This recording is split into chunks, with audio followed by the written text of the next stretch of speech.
कामती खुर्द येथे गोडबोले विद्यालयातील विद्यार्थ्यांकडून दिंडी मार्गाची स्वच्छता। मोहोळ तालुक्यातील कामती खुर्द गावामध्ये श्री गजानन महाराजांच्या दिंडीचे दरवर्षी आगमन होते। यावेळी वारकऱ्यांना जेवण व विश्रांतीची सुविधा गावकऱ्यांतर्फे पुरवण्यात येते। वारकऱ्यांना स्वच्छ व प्रसन्न वातावरणात भोजन व विश्रांती घेता यावी यासाठी गोडबोले विद्यालयामार्फत गावातील संपूर्ण दिंडी मार्ग, भोजन स्थळ, वारकऱ्यांचे विश्रांतीचे ठिकाण व पालखी तळ या ठिकाणची संपूर्ण स्वच्छता शाळेतील विद्यार्थ्यांकडून करण्यात आली। मागील 20 वर्षांपासून सदर ग्राम स्वच्छता उपक्रम प्रशालेमार्फत राबवण्यात येतो। यावेळी प्रशालेतील शिक्षक DS पाटील सर व माने सर, प्रशालेचे मुख्याध्यापक संजय कुमार गेंगाणे यांनी विद्यार्थ्यांना मार्गदर्शन केले। ही बातमी संकलित केली आहे संपादक गुरुदादा गायकवाड यांनी।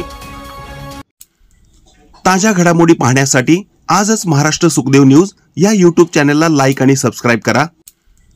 ताज्या घडामोडी पाहण्यासाठी आजच महाराष्ट्र सुखदेव न्यूज या YouTube चॅनलला लाईक आणि सबस्क्राइब करा।